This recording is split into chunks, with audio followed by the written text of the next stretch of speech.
Welcome, friends and fans of Fisticuffs and Finishes. I'm Boiler, here with the Doctor, ESFL Undisputed, our fourth exhibition card. Doctor, I'm looking forward to this one, buddy.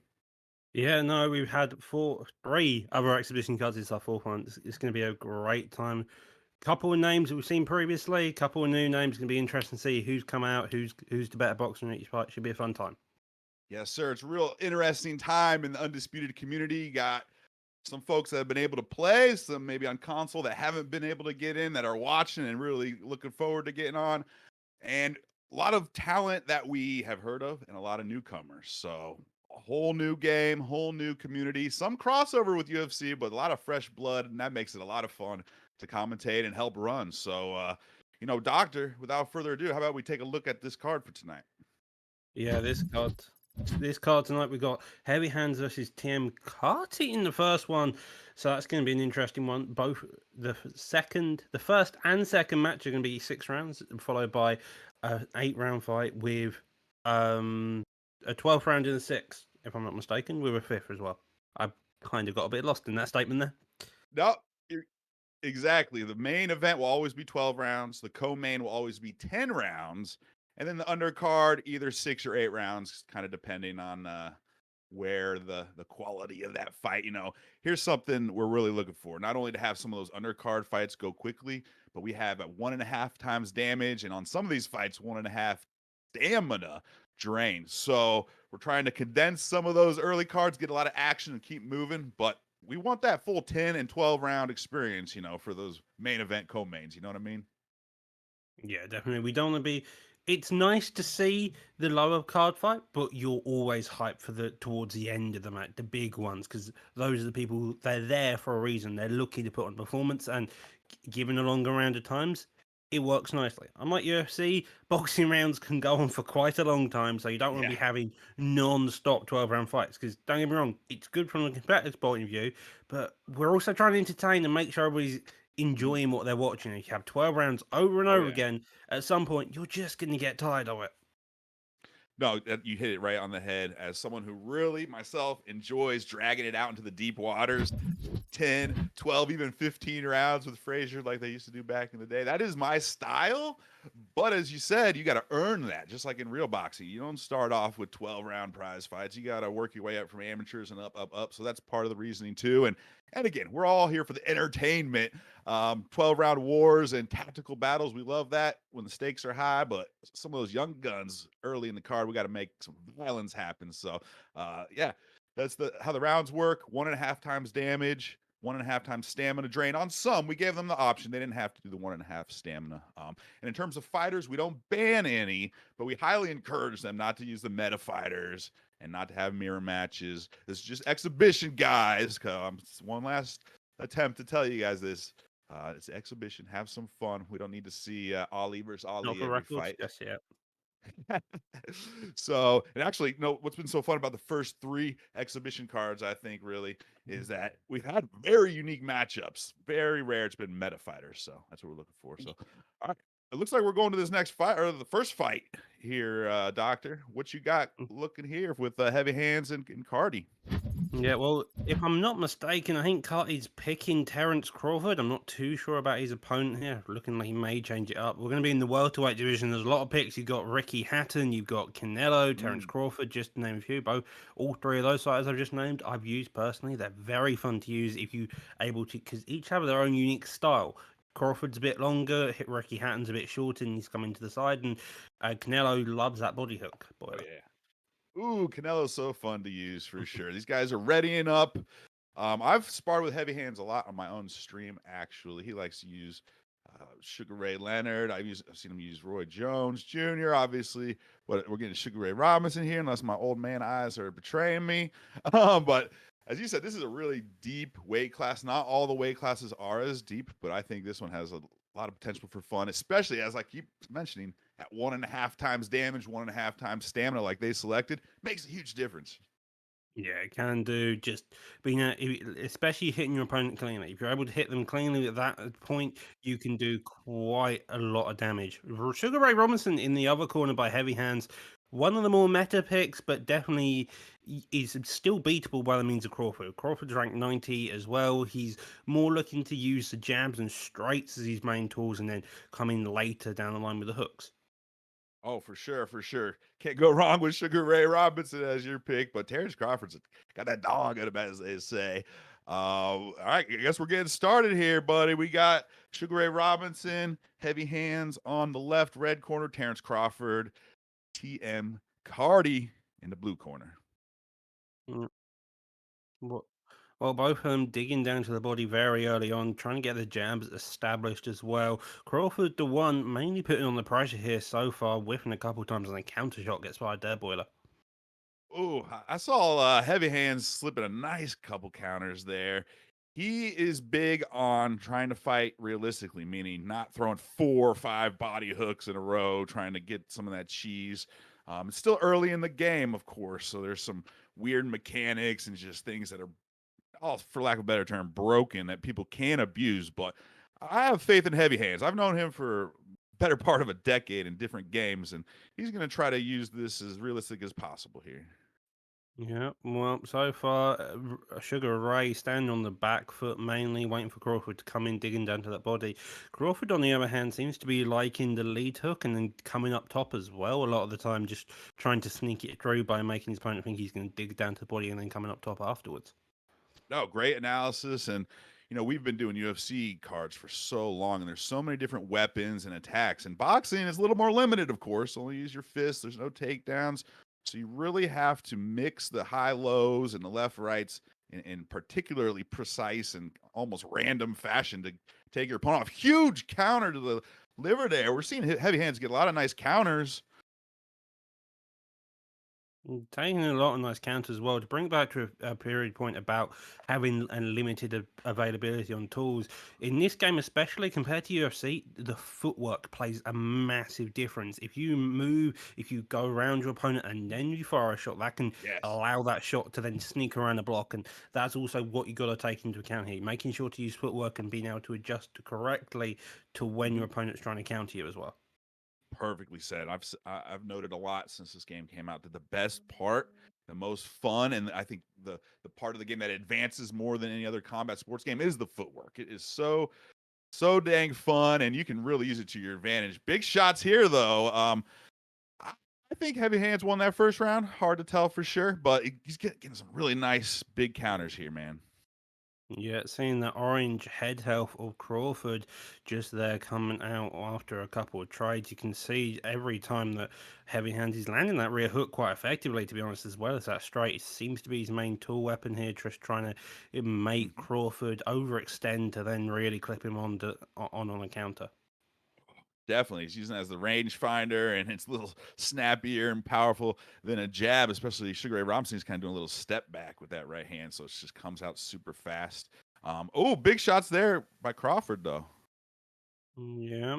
Loose movement by Crawford as well. That's given him a bit more ability to walk down Robinson. That's kind of allowed him to keep this pressurized style up. But Robinson's doing a great job at finding the shots when he needs to, because he's not trying to force shots out. He's letting Crawford force the shots because he's the one pressuring. He's feeling like he needs to throw shots, and so in retaliation, Robinson's able to find a home for each of his shots here. Yep. Hardy had a nice little sequence there. He's certainly been pressuring, and in the first round, I felt like he was falling into some traps. But in the second round, he's being more intelligent with his Ooh. pressure and getting some work. Of course, I just commentary cursed him there because he took a couple to the chin. But this is a much closer round than the first, I think, and maybe going Cardi's way. But he's taking some big damage there, though. Each time you've said that, he's been met with a I counter. That is some commentary curse. I'm really bad at the commentary curse for sure. Oh, another counter comes there by Crawford. That stamina already a decent chunk down. He's got to be careful. It's only the third round, I want to say, and that's already a bit of deficit. Crawford is notable to suffer from stamina, but I have also just realised it is 6 rounds, so he can have the opportunity to go ballistic here. Exactly. They're both pretty much going balls to the wall with respect to stamina. It's more of, do you want to wait, hold back, try to get some of those counters? As I said in the first round, I feel like Heavy Hands, the Sugar Ray Robinson player, did great of setting traps and being on his back foot. But in the second round, Crawford, aka Cardi, was getting some work in and pushing the pace. So I think I have it 1-1. Ooh. Yeah, I think I can agree 1-1 here. Both of them showing styles and adjustments between each rounds towards each other. Bring it back to the 6-round fights. You've got to imagine that's quite a different aspect they've got to take into just get their game plan, because they're used to fighting 12 rounds. Quick fight, ranked, both 12 round matches, and then suddenly you're fighting at half that. That's a very big adjustment, and I think especially if you're a more point scoring based fighter, that you're going to suffer from that. Yes, and if you're more of a defensive and stamina based fighter and not really a volume combo puncher, that's also a negative for you to have fewer rounds, really. Yeah, it's a double-edged sword. I think 6 rounds more warrants the ability to go at someone and wing shots. Maybe use Ricky Hatton and Canelo. Would have been nicer to see, just because their ability to really swarm you and throw some heavy power shots. Agree. But they're both taking big shots on the chin Oh here, yeah. though, man. Like these guys, they're both being technically being rocked. Oh, he's He's stunned and down. gets the knockdown. Little Woo-hoo! Georgia at He's the end. taunting too. That was rude. Man, they were slugging it out. I thought actually Mm-hmm. Crawford was maybe coming ahead on some of those combos, I but thought so Sugar as Ray well. Robinson's power is not to be denied. Yeah, there was a couple of times where Crawford landed a lovely clean hook, but somehow I feel like it's Robinson's stats may have saved in there to take that damage and then come back with even more powerful shots to get that stun and knock down. 15 seconds left within this round. Lovely bit of head movement there, just messing about. Misses a couple of shots there, Crawford does, but he's trying his best here to land a couple of comeback shots to not Ooh. make it 10-7. But it's a dangerous game to play, especially after you've just been stunned in this game, because the health struggles to recover after you've been knocked down most of the time.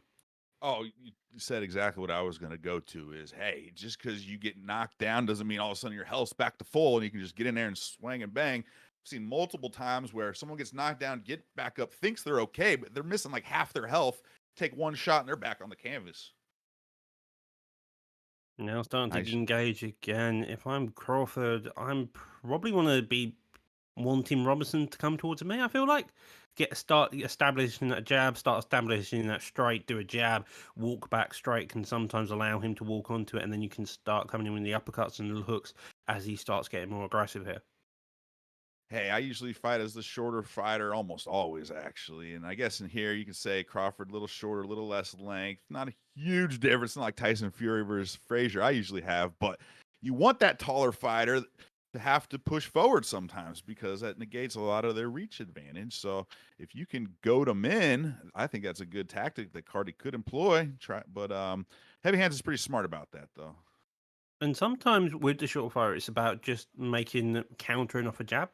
If you make him scared of throwing that jab by either using the block in a certain way, because you are able to like catch the jab per se, and then fire a straight down the middle, you can get them and kind of show to them that they're not able to get that jab established. You can then gain that reach advantage, even though you are the shorter fighter.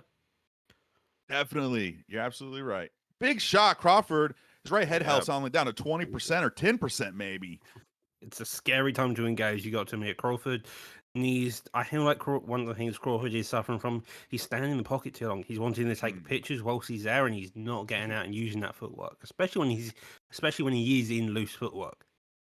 I think a lot of it has to do with the rounds, how many rounds he has. You know, to be honest, if this was 12 rounds, he could have backed off pretty much this entire round, taken, but now he's got to risk it. But that's a big risk. 3 seconds left. I'm surprised he's still standing, to be honest. Wow. Jesus. Yeah, maybe that's just his style, always go forward, but it could also be, hey, we're coming close to the end of the fight. I'm probably down. I got to risk everything. So I think that makes for some fun, entertaining fights here on the ESFL. Well, we saw the judges' scorecard previous to this at being 29-27 into the favour of Robinson. If you're heavy hands, your style is to stay back, let Crawford come forward and just get those counters more and more, especially when you know that his head health is getting lower and lower. If you just start figuring out times to land the straights, land the rear hooks, those power shots, and they can do some serious damage later on. Oh, yeah. They do start to accumulate. And again, folks, we're playing at 1.5 times damage.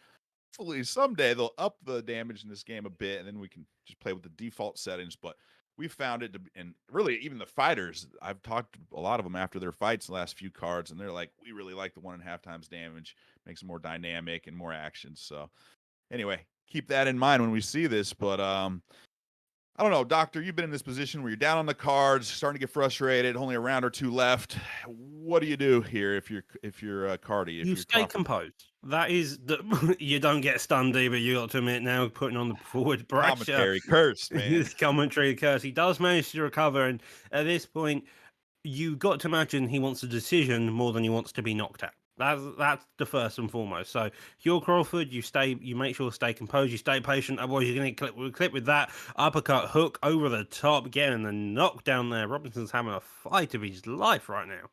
Yeah, man, he's catching a lot of counters. I think Crawford threw a power left hook to the body. It was blocked perfectly and came back with a big time counter. And those have been accumulating. And once he's stunned and you're in that range, Sugar Ray Robinson's going to pour it on. Well, it has got to be noted that Crawford's getting up on a 5 count. His second knockdown is very impressive. Evidently, very used to that mini game, very well adapted, and finding at least that technique. He's struggling here though to get on the inside Sugar Ray and really finding any shots to land cleanly, especially when he's already hurt a lot of the time. No, you said it all right there. It's, I think he's going to want to go back and watch that second round because that's where he had tons of success. I don't know what the difference between the second round and these rests were. Maybe Heavy Hands adapted. Maybe Cardi got away from something, but he needs some more of that. I'm liking the combos from Crawford, but the stamina drain that he keeps ending up going to a couple of times now, he's just completely lost his stamina, and that can also increase the damage that Robinson can do, and that can also lead to a stun, and then followed by a knockdown, as you can see with Sugar Ray being able to quite nicely find home for his shots as he's done now here. Beautiful. That was a beautiful combo right there. Oh my gosh. We're going to have to make that a YouTube short for the ESFL Network because that was like a great 4-piece that just stunned him, and then a couple more shots put him down, Doctor. That was beautiful work. Well, will he make the count? That is the question. Struggling to get the bar, but He's got heart. I got respect for that, Cardi. Good stuff. That is impressive. Yeah, man, he ain't giving up at all. It's really been a really great fight. I just feel like Heavy Hands has been like one punch ahead that ends up being like a power counter in each combo. At this point, though, Cardi's just throwing it all away, trying to get that one-shot knockout, which you can do, but it's very difficult. Those are some big trades there. I'm looking at that head up by Crawford, and they're going down to red. They were orange, but it took another counter shot. Heavy Hands counter shots are of every time Crawford fires a shot, there's at least one counter shot by Heavy Hands there. No, exactly. He's been able to really use those. I don't know if they're parries per se, perfect blocks, whatever, but he's able to stop those and just come back with.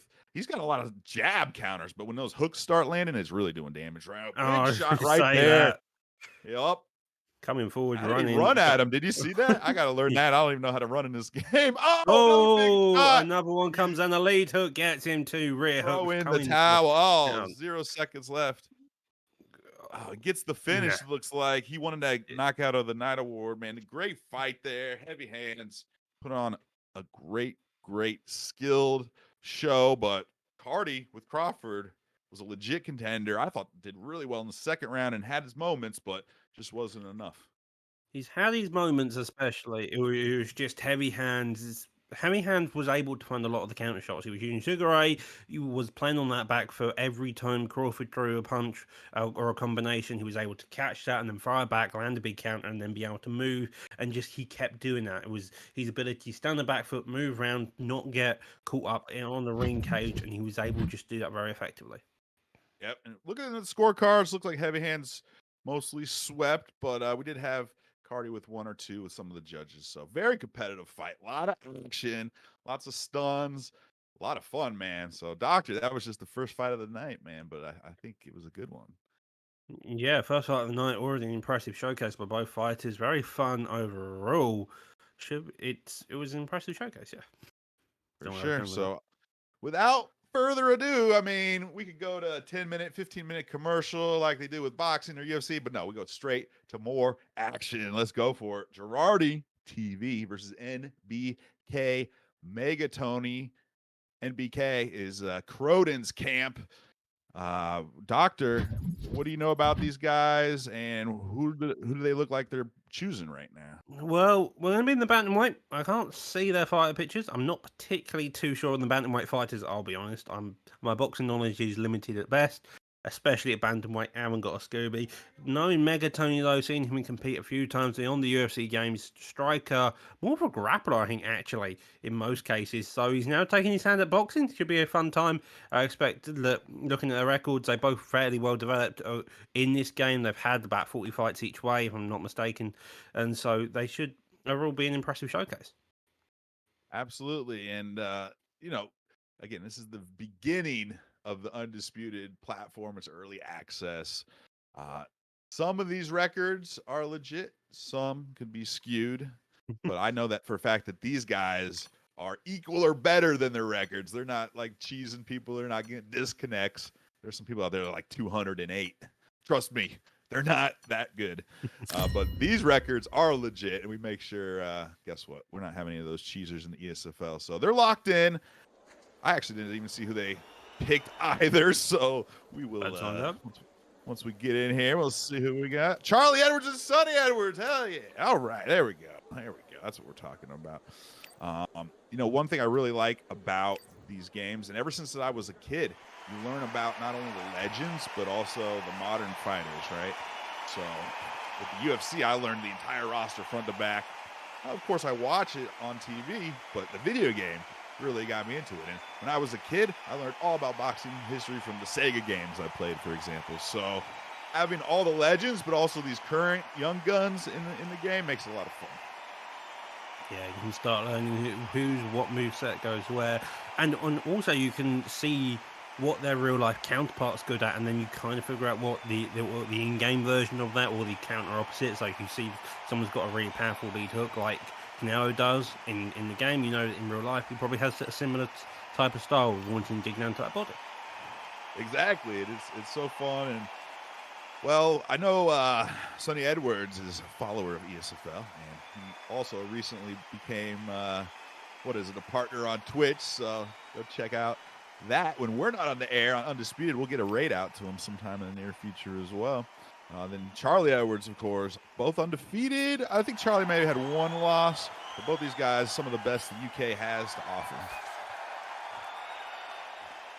All right, coming out, again, 6 rounds. This one will be 1.5 times damage, but it looked like they only did 1x stamina, so the default stamina, which is fine. ESFL gives them the option to use 1.5 or 1x, but at least we got that damage up there. These are lighter guys, and they look like they're trying to, again, as I start to say they're going to feel each other out, they start throwing some hooks. What are you seeing right now, Doctor? It's looking, I was going to say Sonny Edwards, is using those uppercuts quite a lot. He's wanting to dig down to that body, work that stamina, and then also play on this outside approach. On the other hand, Charlie more holding the middle of the ring. Not about to say octagon, Jesus. And just is wanting to let his opponent walk towards him so far. Seems to be the case. Yeah, both of them are, let's say, just kind of holding the center ring, but not pushing too much. Oh, a flash knockdown out of nowhere. He can get up. I thought he might be totally out. Yeah, get up. No, it's a weird one. I think he just caught him right on the chin with a big right hand. I thought we need to get the replay on that. I would love to see the replay on that, to be honest. Yeah, man. Doesn't have one. It doesn't have it yet. We'll cut it into a short for our YouTube. Go check out our YouTube, ESFL. We'll start adding some more highlights and stuff. But it was almost like a phantom punch, but I think it landed very nice vulnerability. And man, these guys might be a little smaller than the heavyweights, but they hit hard. Wow. Well, if you're Sonny Edwards, you are content with the next 20 seconds, chilling out, just being very patient.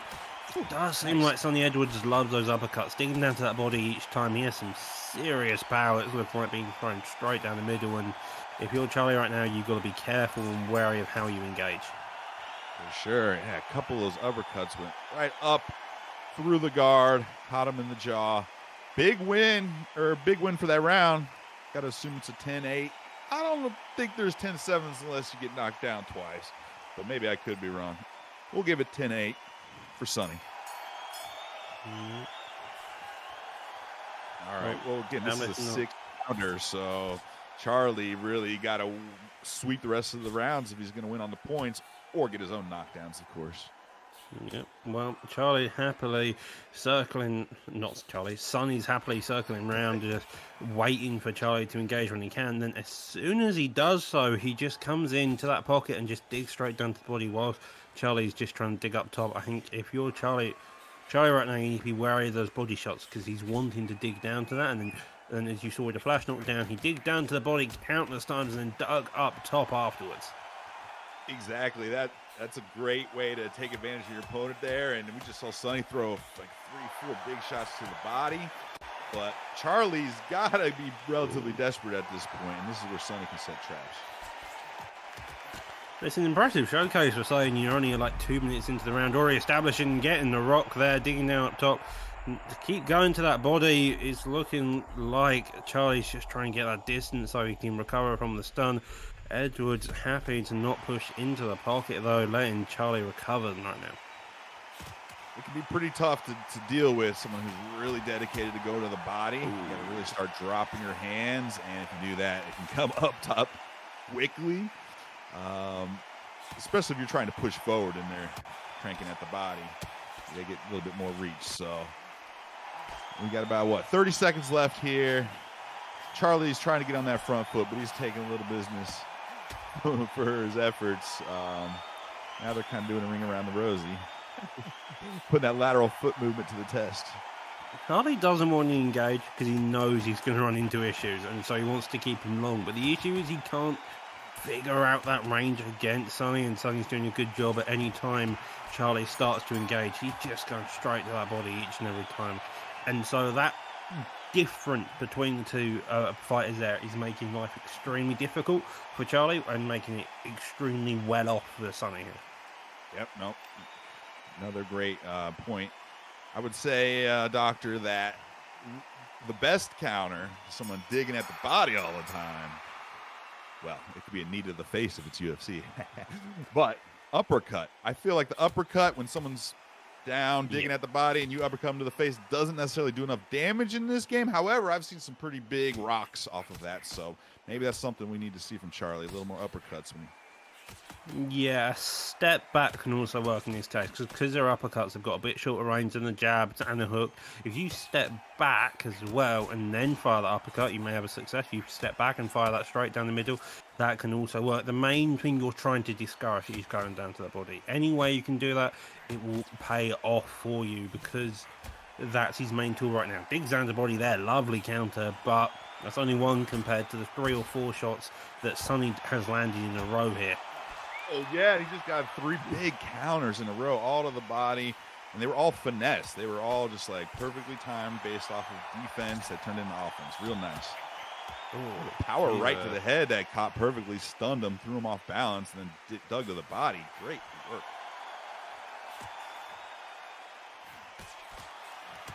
Again, Sonny the shorter fighter, it seems, overall, but he's having a massive success playing this reach as well and then understanding when to start throwing it. Here it's about knowing the perfect times to play offense and perfect times to play defense. Charlie's trying his best here. As you can see, it's a jab out. He's jabbing out the pocket and before Charlie can get any real offense off, and making sure that your opponent's hit stun as well when you're hitting them allows you that time and maneuverability to get out the pocket and not get hit. Yep, and mixing in power strikes, but with a couple jabs, especially with these smaller guys.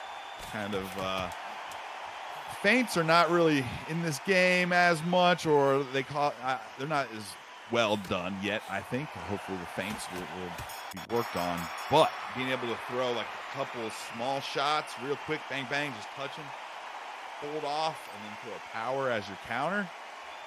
That's the way to do it, and that's what we've been seeing. Some great work, but hey, what I've seen, Charlie just won that. Yep, there you go, right there. I was actually thinking Charlie held his own. I didn't know if he won that round, but based off the projected scorecard, he just took that round right there, Doctor.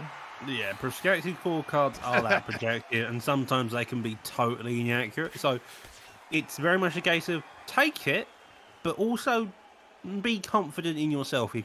if you're scoring the fight differently, then score it differently and just go off that belief sometimes.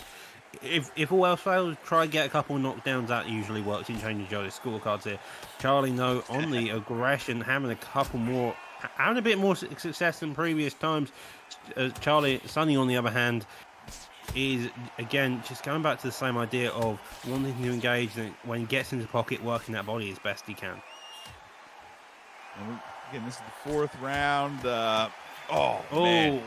Stuck an uppercut to the head after 2 to the body. That was beautiful.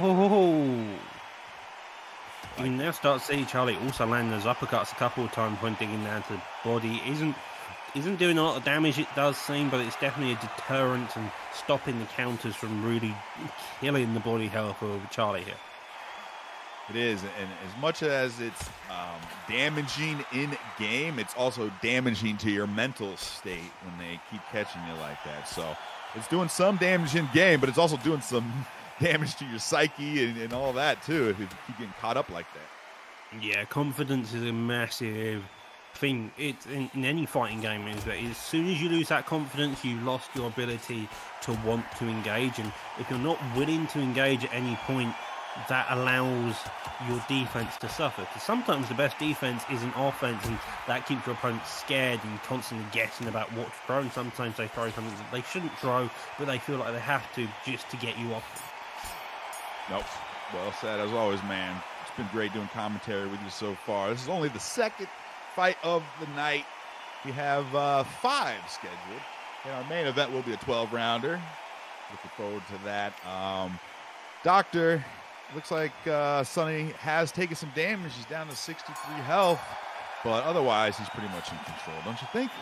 Yeah, it does seem to be pretty much in control. Judge did give him the round 1. That's the last round. Definitely seemed a bit more timid from Sonny, but if I'm Sonny, he's going back to the same game plan here, and I think he's clever about this. Maybe go to the head.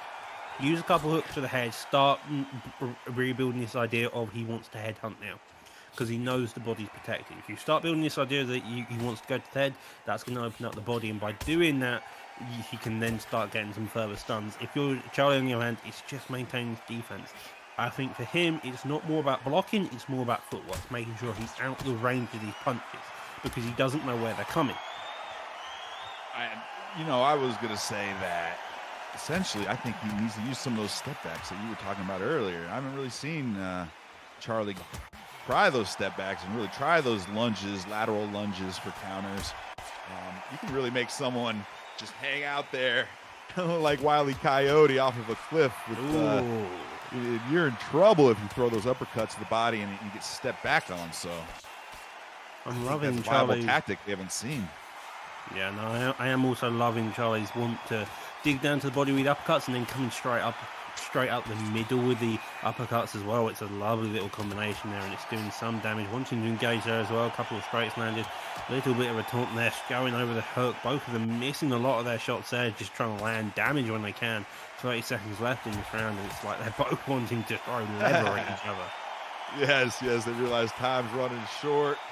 But as you said, Charlie's being a little bit smarter here, and I think he's catching him on the end of his punches a lot more. There he goes. There just you like go. that. Coming all aggressive, knowing that he's got the stamina advantage. Does recovery, though, happen at the end of this round. 2 seconds left to counter there by Sonny Edwards to finish that round off. Good stuff. Did some damage there. Look, his health's down to 49. I think it was like 61 or something at the last round. So big chunk of damage off of that stun and some of the others. But Sonny did get some good damage in there as well. I think I'll be giving it to Charlie that round in particular. But I think we're going to need at least a knockdown, if not a knockout. Otherwise, Sonny's going to win. Yeah, I would agree. How many rounds we got left? I can't actually see. This is the 6th round. This is the last round. So it's their final one. As you can see, Sonny's going straight forward, digging down to that body. I think if Sonny stays calm, blocks the head, and then just more plays like how you see a Ricky Hatton play. Come forward, constantly in their face, and then just wing shots to that body. Because that's where he's been landing a lot of this damage. I don't think he needs to headhunt now. If he wants to do this, it's just coming forward, winging down to the body and playing it that way. If you're Charlie, you're hoping he does that. Pull a step back, fire straight down the middle, fire an overhand. You want those power shots to be landing and trying to do as much damage as you can there. Oh, nice. Oh. There, that looked like almost something that could have stunned him there, but Charlie needs just enough space to get Sonny to engage, but then back out for that counter. He seems to be either too close or too far a lot of this time here. He's a little too far there. 1:20 left on the clock. Both of these guys are putting one hell of a performance. Both of them have adapted to each other's styles. Just seems like Sonny, though, has managed consistently to land those uppercuts and to play a more dangerous game here and get more damage off overall. You know, I really like Sonny's animations and punch animations. Feels like those uppercuts, he can really wing them and get some distance on them. So he's been using that to great effect today. Got to be careful with that stamina, though, especially when you fired that power punch earlier.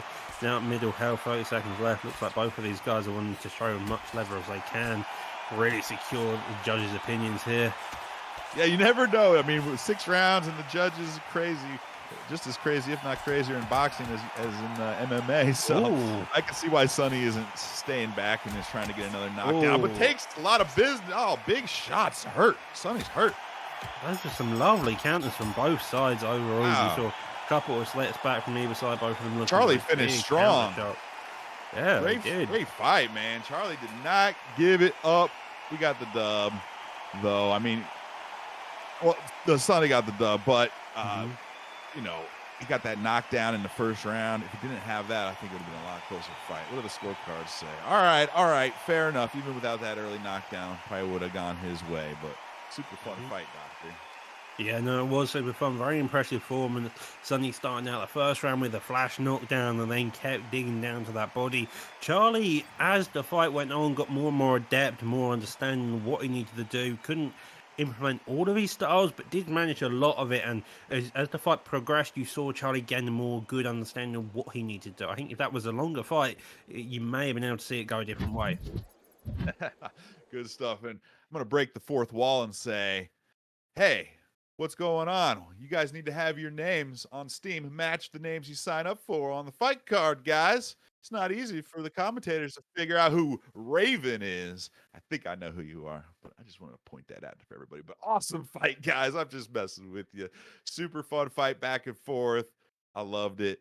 But Doctor, we got a really interesting one here. We got the Modern Man versus Uncle Talent. Both these guys got some ESFL Undisputed experience, and they're going to heavyweight, and they're doing probably my favorite matchup. I'm biased, I won't lie, but one of my favorite matchups for sure. Joe Louis versus Joe Frazier. That's what we've got lined up here. 8 rounds, Doctor.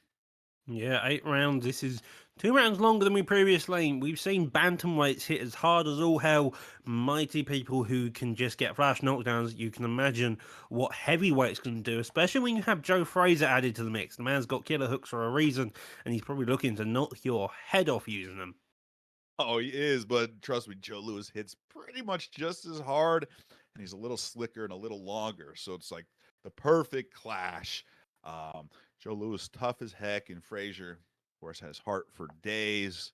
Again, I'm biased. Frazier's my favorite boxer. But Joe Louis, Joe Frazier, the heavyweight battle of the Joes. I've seen a lot of fun fights. We even had one, I think, in one of our earlier exhibition cards. So they may have had a countdown bug, so probably reset the lobbies or whatnot. Look up. Awesome. We're going to get this reset. What can you say? It's the early access version. So early access. We had it on the first ever fight of Undisputed as well. So yeah. So it's just part of the course at this point. It's fair enough. As long as I get restarted, all good and dusted. Hopefully we'll see the same picks. It's a very interesting matchup overall. Should be a fun time. Yeah, just a little inside baseball on these guys. They were let's just say not agreeing upon what weight class it would be. And since this is just exhibition cards, we'll have a formal season and rules and set weight classes down the line. But we're just having fun right now, testing the waters. So we let the fighters decide what weight class. If they don't agree, then we roll the dice. So Talent wanted, I believe this is how it went. Talent really wanted heavyweight. But Modern Man said no way because he thought he was going to use Ali or Frazier or Fury. Anyway, we rolled the dice and it ended up being heavyweight. But then they both, from talking trash to each other, I want to be this, you're going to be that. They ended up saying, you know what? Let's be friends. let's agree, gentleman's agreement. Joe Frazier, Joe Louis. So that's what they lined up Hey. again, it looks like, Doctor. Yep, and we're loading straight into the game. No bugger this time. Always handy. Let's see what these two can put on tonight. Definitely, definitely. So both of these guys are known in the boxing community. Both of them are looking to, break through to that ESFL level of fame. And as I said, it's a pretty wide open slate right now. We're still testing the waters with Undisputed. So I know more and more will be coming in to the league, Undisputed, especially as it gets to console. But for now, I think these guys, both Modern Man and Talent, Uncle Talent, they're both like right there at that contender level. So whoever wins this might be, one of the higher seeds in our next season. Well, touch of gloves looks like it's going to be happening. Let's see if they do it. Look at these guys, two legends of the heavyweight division. Joe Louis, one of the best ever, and Frazier. Here we go, Doctor. I'll try not to be too biased, but I will be rooting for Frazier. Here we go. I'll root for Lewis then. Okay, fair enough. Great stuff. So, have you fought with either of these guys, or when you watch these two fighters, the Frazier and the Joe Louis? What do you think? I fought a couple of Fraziers. The blocks it is an interesting experience to deal with. If you look for the overhand, if Lewis is wanting to land cleanly, probably the overhands are going to be his main tool here, then digging down to the blocks. Just because the way it is, the elbows don't cover just the side of the body, so he has to move the block down if he's going to land. So if he wants to work more on the overhand side of things as well as that body, that's going to be the best idea, especially against Lewis, who hits hard. You can get that stamina down, and so then when he whiffs on the heavy punches, you can then make an even bigger counter because he's got less stamina. Yes. Perfectly said, but he caught him. That's all it takes is one Frazier left hook, and you're hurt. How is he not Joe down? He's tough enough to get away. Shots. Oh my gosh. That's how quick the fight can change here, man, because it looked like Uncle Talent was working on with Joe Louis, but that big left hook by Frazier put him stunned. He's landing a lot of counters with that jab. That was a lot of shots just landing. That was, man. Both of these guys' defense doesn't seem to be existent at points, but they're just managing to stay up due to toughness. It's insane. Oh, man. I like it. Jesus. 8-rounder, but at this rate, I don't think we're going to make it 8 rounds. But don't underestimate how tough both Frazier and Louis are. They could take this pounding for a while. I mean, 8 rounds, I think you'll be struggling to see a knockdown before the 5th. Both of these guys aggressive always. Lewis, a lot of counter jabs coming out. If he can start firing that straight instead, it's going to do a bit more damage. Lovely at counters there, being able to disengage when needed. Looking like Frazier's just happy to stand in the pocket. Hooks landing cleanly there, but nothing particularly actually getting a stun. And that draws us to the end of round 1. Jesus. To be honest, Talent was working him almost the entire fight. Or entire round, except for that big left hook that stunned him. So I'm still giving that to Talent, the win to Talent of that round. But man, all it takes is one more of those shots. He might find himself on the canvas. So he's got to be careful. Frazier's really just firing every power shot he can, just trying to find an opening as he can. Lewis, on the other hand, more playing a boxing style. We're looking for the counter shots when he can, making sure his jabs established, playing a long game, because you don't want to be rolling with Joe Louis, because otherwise you will be very concussed. Very, very concussed. Absolutely. We just saw also Modern Man just kind of blow his stamina being too far away and take a couple shots. Like you said, when your stamina's low and your opponent lands a counter, you got a lot bigger chance to be stunned. Oh, big shot. Hey, you really, I think this is a key for Uncle Talent. He needs to start making sure he keeps working the body. He's kind of headhunting a little bit, and that could fall into Frazier's counter game. I think he needs to work that body a little more, and it's really effective against that cross block, like you said. Yeah. Oh, come a couple of shots there. It's looking like Joe Louis is happy for that footwork, and that's what you want to be seeing, especially from a guy who's got a lot of toughness, but maybe doesn't have the same type of power as someone like Joe Frazier. It's very much Talent he's playing to his benefits here. That's the one. He's using a lot of the reach. He's using the reach, the footwork, all this type of style that counters Joe Frazier's pure power. Yep, that's what he's got to do. He's got to be a little faster, a little longer, and As you said on, I think, our first fight of the night, don't be standing in the pocket taking pictures. Once you get a few shots against Frazier, get the hell out of there. Yeah, a lovely counter straight there, though, by Frazier. Frazier, when landing, he's making it count. The cross block, blocking a lot of those straight and hook punches. The overhands by Lewis probably need to be implemented by him a bit more. The left head there, just at a glance, seems to have done quite a bit of damage. So Frazier wants to focus on that a bit more, try get that cut maybe, then he's going to have even more of a good time in this ring. Yeah, I've seen some cuts actually in this game. It seems somewhat rare, but when they happen, they can get pretty bad pretty quick. I know Frazier has like an 83 swelling stat, so if you can get him swollen up, that can make a difference. Big shot, big shot. Ooh. All right, so looking here, we got 2 minutes left. Third round. This is an 8-rounder.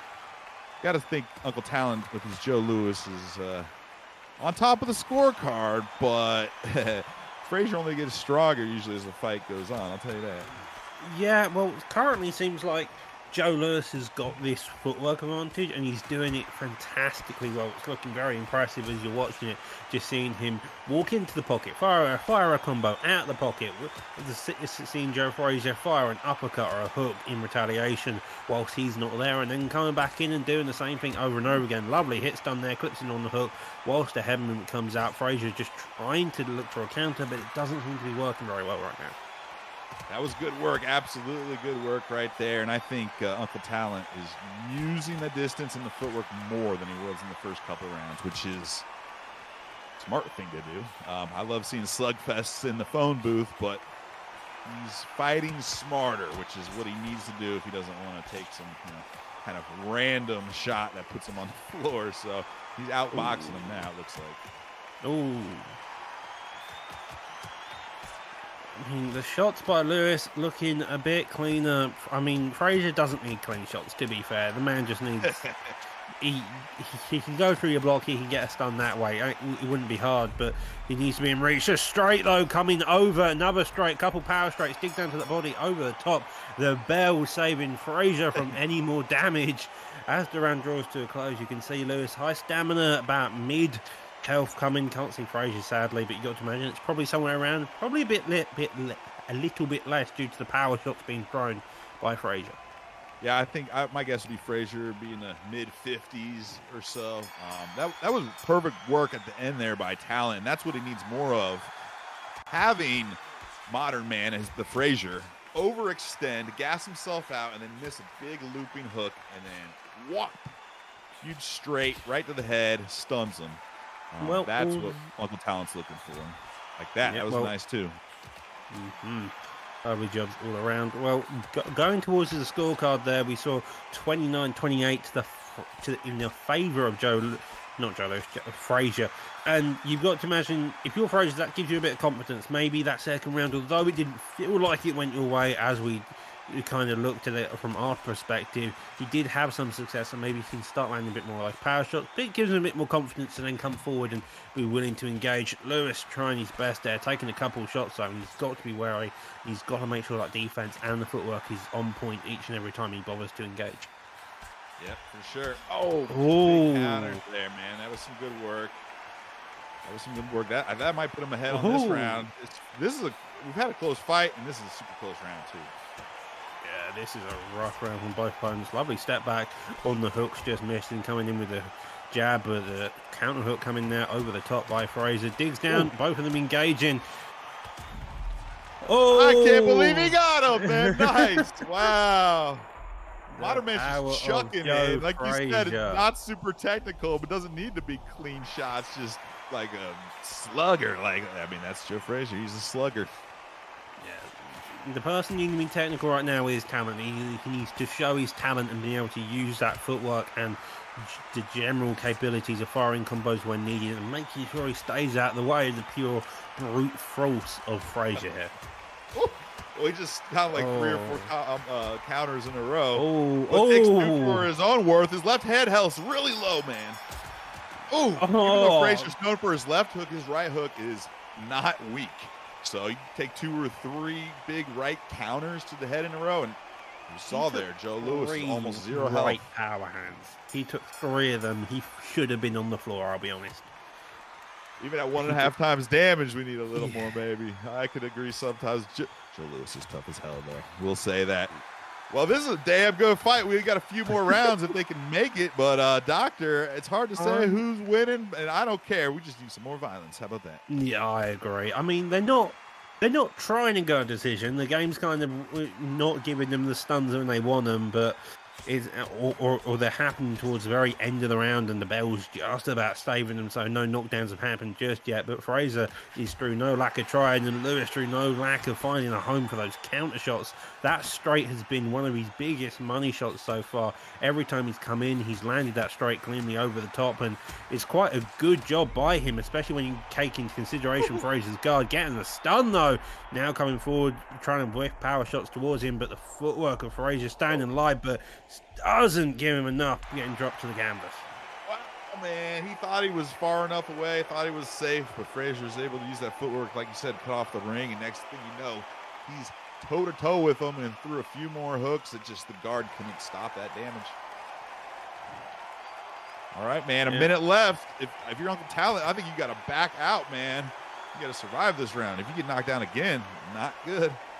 On your bike and pedal would be the corner of advice that you would have to give Joe Louis right now, just staying out of the way, and that's what he's doing. Anytime Fraser comes near you, jab straight out the pocket again. You do not want to be standing anywhere close to those hooks. They've already knocked you down a couple once and stunned you twice. You've just got to be wary. 20 seconds left on the clock, and Joe Louis just doesn't want to engage, and I think that's highly advisable here. Yeah. Oh, you can try to slip a few counters in there, but you don't want to get knocked down again. You kind of lost this round already. Don't force the issue. Man, it's really got to be like tied up, or potentially Modern Man with Fraser may taking a lead. I don't know. 44 health though. Uncle Talent is hurt bad. Yeah, high stamina, it works. It's fine. It's lovely. Health on the other hand, if you can't engage, if you can't be able to trade those shots with that high stamina, you're gonna run into issues. And Fraser may not have as high stamina as you, but he definitely hits harder than you, and that's going to be your issue, because as soon as you start engaging, all Fraser needs is that one big power shot, maybe 2 counter shots, and you are on the mat again, and you've got to be careful. Yeah, you're totally right. And almost every time that Modern Man caught him with and stunned him, it was just some scrappy random hook in the middle of the phone booth, and that's what Modern Man wants to happen again. Couple minutes left, 6th round. Uncle Talent's got tons of stamina left. This one was at 1x stamina, so similar to damage. Hopefully the game will end up having a little bit more stamina drain down the line and whatnot. But regardless, both fighters have been hurt bad, so I think it's about 50-50 we make it through without another knockdown, but I'm not seeing a knockout quite yet. To knock down each other, to be fair to them. And I think they're trying to go to decision. It's just the way this fight's going. They're both managing to survive. They're both stubborn fighters who just don't want to go down. Both of them have kind of calmed down their pace this fight.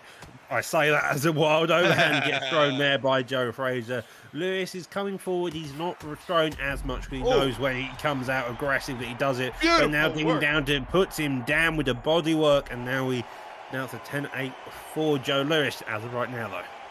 There goes my 50-50 that someone gets knocked down. Rip that ticket up immediately, folks. Just need to pretty much do the opposite of what Boiler says to make a lot of money.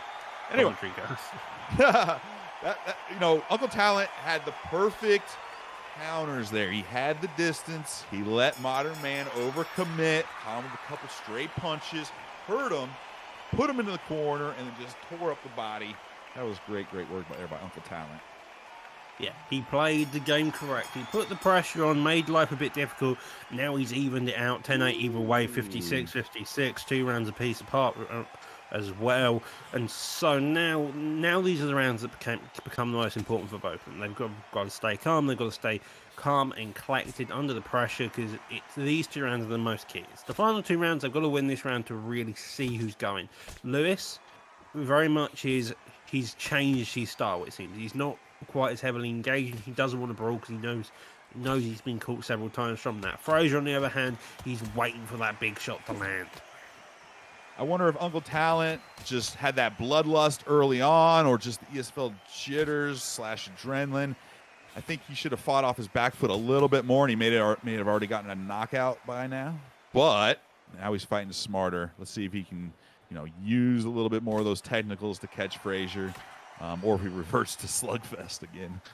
Yeah, he's looking for the holes in the game. He's finding the avenue when he can, coming in, finding that counter. Early on in this fight, he found the counters a lot of time with the jabs. This time around, though, he's not starting off with the jab. He's, as you can see, they're still using the jab, but he's a bit more like calm, collected. He doesn't need to engage after every strike that Frazier has thrown. Right. That's exactly. And after he throws a few shots, he's mostly making distance. Previously, he would throw some punches and then stand right there, try to get his stamina back up. But that's when Frazier can return the mail to you. Yeah, and that is a big issue. 30 seconds left, though, in this round. It's looking like both of them are really even. I'm going to say I want to give this to Joe Lewis, but we do have 20 seconds left, so and a stupid amount of stuff could change in this second. Deciding to engage there. And I think it's also that back straight by Lewis is working really effectively, because he's able to back out, hit Frazier with the straight, and then get the hits done and have time to back out of the pocket. Exactly. Look at that damage. 36 health left by Lewis. That's just one Frazier left hook turning you into mush. So he's got to fight smart last round. I think he's up on the cards, but it really could be anybody's fight. If I'm Lewis, I don't want to be in the pocket. Jesus, I do not want to be in the pocket with Frazier. I'm coming in, firing the jab, getting out, and then waiting for a big shot afterwards, like that. Because that's the best way. If you can get Frazier to engage and then engage afterwards when he slams low after he's throwing a big power shot, you're going to be a lot more happier than just standing in the pocket, taking the shots, and then firing back. And look at his right head health. It's at like 10%, and it comes back very slowly at this point. And that's Frazier's left hook. So Uncle Talent is fighting way more aggressive than last round, and he's taking the damage for it. Maybe feels like he's down on points, or just wants fireworks in the last round here in the ESFL. Either way, here we go. This is some action. I like it. A minute and a half left. Frazier's now playing the aggressive game. It seems like he knows, okay, this is my time to put on the works and start coming forward, coming down to the top there as well as the bottom, trying his best. Not much body work overall. It's kind of been headhunting, so that does land a lovely lead uppercut, but it's nothing compared to the counters of the straight. Again, three of them landing beautifully, but the lead hook in retaliation, that left head, you keep talking about the power of the lead hook of Frazier. That rear hook hits like a truck and a half. Yeah, for real. No, you can't look down on his right hook either. It's like a high 80s power, but he's still got the hooks. I think it's like a 93 or 94. So yeah, it'll do some damage too, and it sets up that left hook right after too. All right, man, 15 seconds left. Feel like Uncle Talent maybe got the volume in this round to take it, but hard to say, man. This is a real close fight, I think. This is very close, but both of them are trying their best to put all it on the line, trading at the very end just as the buzzer goes. Yeah. And who is going to be the victor? Joe Lewis. Great fight, man. That was just as fun as I expected, man. The clash of skills and styles between Joe Lewis and Joe Frazier. But guess what? They got one thing in common. They're both tough as hell, and you saw that there for sure, man. Tough as hell.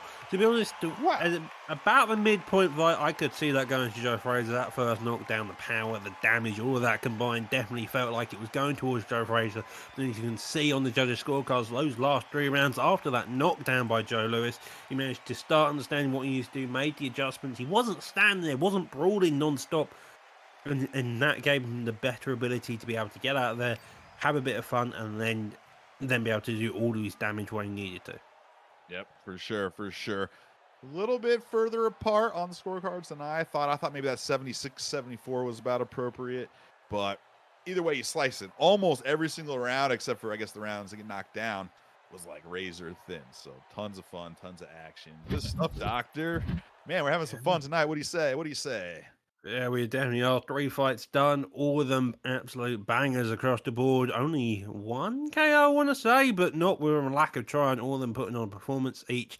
That last fight, a heavyweight fight, both of them got a knockdown apiece. They were trying to knock each other's heads off, but apparently they're just too Yeah. tough to be able to cope with it. Hey, Jesus. man. Woo! Even with 1.5 times damage. That's what I like to see. All right, man. Look at this. We got the co-main event. King Pop, Bone doing work. King Pop's online record is that 131-24 with one draw. One draw, you know. Just had to have one draw in there. That's Compared pretty to insane. 10-5. I 10 feel and like 5.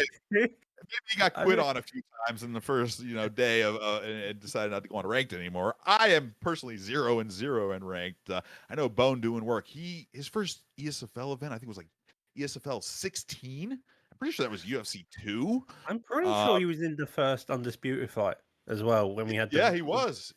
So You're yeah, totally Bone's right. He's been got some around. experience in that too. So he's way Yeah. better than his 10-5 record, I guess is what I'm trying to say. Mm-hmm. Well, this time around we're in fight number 4. This is going to be 10 rounds. This is the co-main before the main event. Obviously, Joe versus Flossie Sports. They've got 10 rounds to work. I think they're in the welterweight division, if I'm not mistaken. Let's see what fighters they have picked here tonight. Let's take a look-see. Ooh, Kell Brook and Arturo Gotti. Gotti in the blue corner with Bone doing work. Kell Brook in the red corner. I've used Gotti a lot. I have not used Brook, although I used him as a little bit as a sparring partner. What do you know about these fighters? Have you used either of these fighters? Do you think there's an advantage to either of them right here? I think I fought Brook once. I think I was using Mickey Ward actually, and I was fighting Kell Brook. It's an interesting time. He's got a bit of footwork there. He's quite long as well. Has a bit weird stance, I've got to admit. Kell Brook does, but I respect him nonetheless. Cardi, I know he was in the beta, but I never really used him either, so I'm going to lean towards you on your expertise on these two fighters here tonight. So Gotti's kind of interesting. When I look at his stats, they're not like super duper impressive, but I feel like when you actually play with him, he's really well rounded. So he's more of a hook type of brawler fighter, but I've caught people on the end of his straight and jab and done some damage too. So he mostly wants to put his head down and brawl with you, but I've seen him you can be pretty slick with him, I guess. Probably not as slick as Kell Brook. He's one of those slicker and more combo focused boxers right here, Special K. But Arturo Gotti doesn't have to just be the bull in the ring. I think he can use some technical skills here too. So it depends how these two competitors want to play it. Yep, both of them, they're boxers. You can use them in multiple ways. They've all got, as you said, their tool set's overall very limited, and so you can really explode. Seems like we got the disconnecting glitch here, where That's all right.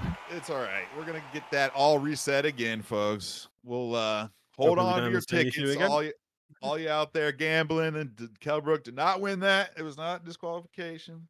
Getting that reset up again. We'll put that squared away. Here, how about this as a question, Doctor? We've talked about how we really like the footwork in this game. What's something else that you think? Let's just say, what is something this game does equal or better than any other combat sports out there? What would you like to see maybe UFC 5 take from here? Honestly, one of the biggest things I find is the block, especially on head movement, because you can use it especially well to catch punches. If you lean away, so for instance, if someone's throwing a jab towards you, you go forward, you lean away from it, you can catch it on the right side of your guard, and then fire straight down the middle and get a counter shot. Like if you trying to say a lot of words in a quick short time.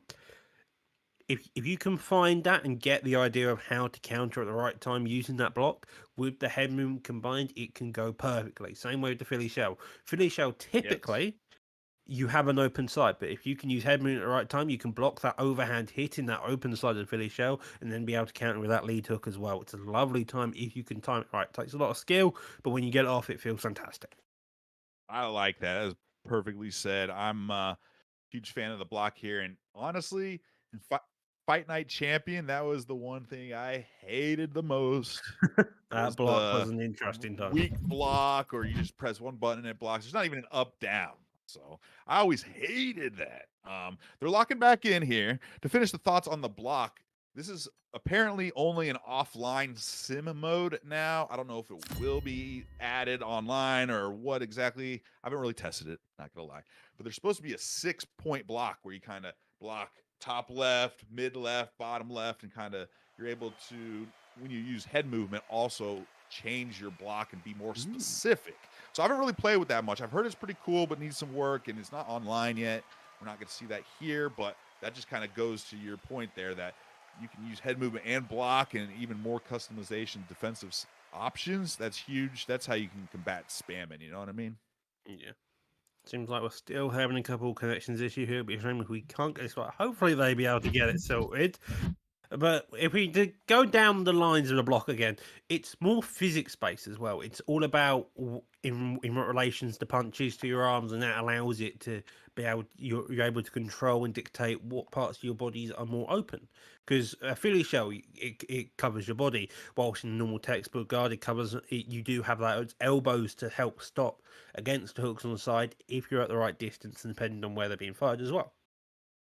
I've seen a lot of where you're like, did that get through? I'm not sure, but you go look at the fight stats later and like, yeah, I was getting around his guard, touching that liver, or like with the Philly shell, hey, it looked like he had that up, but I was able to sneak it right around there on his weak side. So Overhands are one of the biggest weaknesses of the Philly shell in this game.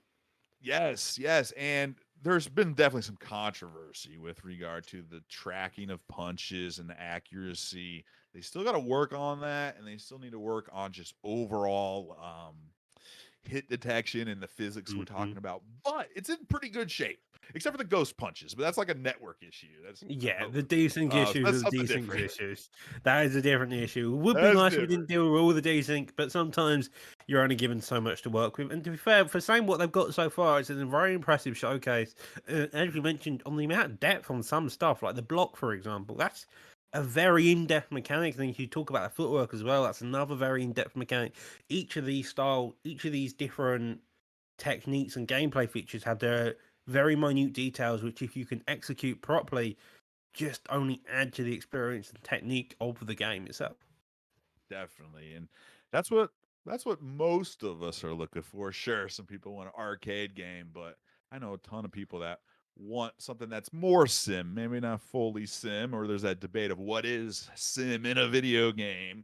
But the more accurate, especially physics based, and those little nuances of, hey, just an inch matters, whether it hits their guard or whether it hits their temple, right? That little nuance and making skill the reason that you land that strike instead of just random chance. I mean, that's what we're looking for here. Yeah, it's the science of boxing, the art of it, being able to be Yes. technically proficient in all areas that make you the better boxer than your opponent. The defense, the offense, the footwork, the blocking, understanding what shots they're going to be throwing, how to counter them, the movement, for example, it depends on which side. So if you are more walking towards their lead hand, you can sometimes get around their block that way. Same with the opposite way. It's all about knowing at what point you move and how it affects what parts you're going to be able to hit and stuff, and then what the right shots there. There's a lot. Just when you see these fights, you go, okay, they're doing the basic idea of a jab, straight, lead hook. But then there's also a lot more in-depth analysis towards it, and then it's all about that as well, because you saw earlier on in the first fight with heavy hands, it was all about that straight, getting that nicely countered with Joe Lewis. As you saw, it was all about that jab, making sure that jab was established to then start the range. Joe Fraser was going for something different. He was trying to sneak in with the hooks, which also takes its own experience, because you then got to get around that jab. Yeah, no, I love it. It's that rock, paper, scissors, but actually to another dimension, and it really goes from there. And hey, at some point, it comes down to your reactions, your skills, your ability to stay cool under pressure, keep that confidence as well. So it all comes together nicely. And looks like we have this fight ready to go, man. Third time's a charm. We got Gotti. Looks like Bone doing work is hosting now on the red corner. Apologies for the pixelization, folks. We'll be working to... All right, it's looking, maybe it's just on my end then. Good to know, because it's a little rough looking on my end, but as long as everyone else sees it, it's cool. It's cool. That's happening. Right. Well, Gatti's digging down using that lead hook as a lovely counter body shot. Brooke is already gotten that lovely counter there. Both of them using head movement, not really the footwork this time so far. Just a lot of those jabs straight, trying to blitz their head as much as you can, going down the central path to work that center head. So that's another point to make, is each component of the body and health have a center, a left, and a right. Exactly, and that's part of that blocking scheme as well, and all the different types of guard, whether it's your kind of standard boxing guard, the cross block that Frazier has, Philly shell. Oh, beautiful body work, man. That had to be like These 5 or two 6. are just going at it. They do not care this time. They're just happy to stand in the pocket and just wing shots at each other. It seems more about the blocking and just who can land the cleanest at the right time. Landing the counter shots, Brook is so far. Couple of those jabs, the lead hooks as well. That lead hook is quick and fast. Gatti's got to be careful of that. Gatti, on the other hand, leaning back quite a lot. He knows that hooks can come out, so he's trying to get an early counter up. But if you're Brook, if you can make that read and when to do it, just dig down to that body, land a couple of those power shots, and you'll be absolutely fine and dandy, it seems so. I think so too. King Pop's really using a lot of movement, whether lateral or back and forth, kind of mixing them up.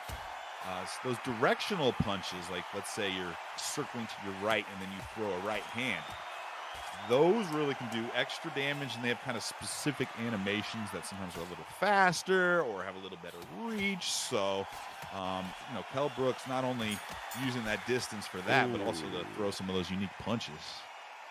This fight seems to be about range. That first round, it seemed about who had the better range, who has more control of it, who can get that jab established, and then who can land quicker. Because it seemed like both of them are going to be leaning back quite a lot, looking for that big shot straight down the middle, and thus that walks open up the body. So it's going to be about getting that range sorted, who's in range of that big counter, but then also who can then capitalize to convince them they're going to be in a pullback wall and then dig down to that body. You can see that massive counter land in there as well. As Bruce Lee Rob says, it's a pool party. Who can take advantage of that, though? Gotti's got a couple really nice, powerful counters. Kell Brook, King Pop, was using that distance and speed, like you were saying, but Gotti a couple big shots. Another counter there, though, and pushing the head back. Gatti, Kell Brook's trying his best right now. He seems to more boxing aware so far. Brown, on the other hand, looking for a specific type of ideas, looking more to swarm his opponent when he gets a chance to. Although, as I say, that Kell Brook is no stranger to that swarming style, digging down that body several times there. Good work, man. He's definitely looking to hit and run. He's not staying in too much in the pocket. The times he has is when he's gotten caught. So I think King Pop's like, all right, I probably shouldn't stand and bang too much here. I'm surprised how well the stamina of Kell Brook is doing already. 2 rounds in, he's throwing a hell of a lot of shots to that body as well as head. I know he's landing, but you got to imagine also with the body work done by Brook, that Bone's doing work. Stamina's also going to be suffering a bit here right now. Yes, I feel like although stamina in general needs some improvements. Nice shot to the body. Nice shot to the head, upstairs and downstairs by Kell Brook. Stamina needs some work, let's just say that. But when you do work the body, it actually does a decent amount of stamina damage, especially at 1.5 times damage we're playing at. So that is probably the most viable way to gas your opponent out right now. Yeah, digging down to that body is exactly what Kell Brook is doing, making sure to maintain it at all possible moments. But that is the end of round 2. Yes, sir. Trying to get track of the round. 10-rounder. Hey, I mean, like you said, these maybe 3-minute rounds, but they can really add up, take some time, and these boxing matches are a lot different than UFC. More strategy? Hard to say if that's true, but I really feel like there's a lot of back and forth in these fights. I was going to say you can make more mistakes, but at the same time, if you drop it like 1 or 2 rounds in very quick succession, that could make or break the entire fight. So it's all about being able to stay consistent. That's the thing with these boxing fights. It's about being able to maintain the status quo, being able to make the adjustments on the fly, because you're stuck in these 3-round segments, and there's a lot of them. You have to reset each time. So it's about finding that momentum and then keeping that momentum even in between round breaks, because of you can be going for 1 or 2 rounds where you got good momentum, and suddenly in that 3rd round you just lose that momentum, and then you can't seem to gain it till maybe the 5th or 6th round. Exactly, man. You're doing the same struggle as I. Sometimes you can start off real hot and get a little lackadaisical, or your opponent adjusts, and you're not able to really figure it out from there. And each round's like its own little battle for sure.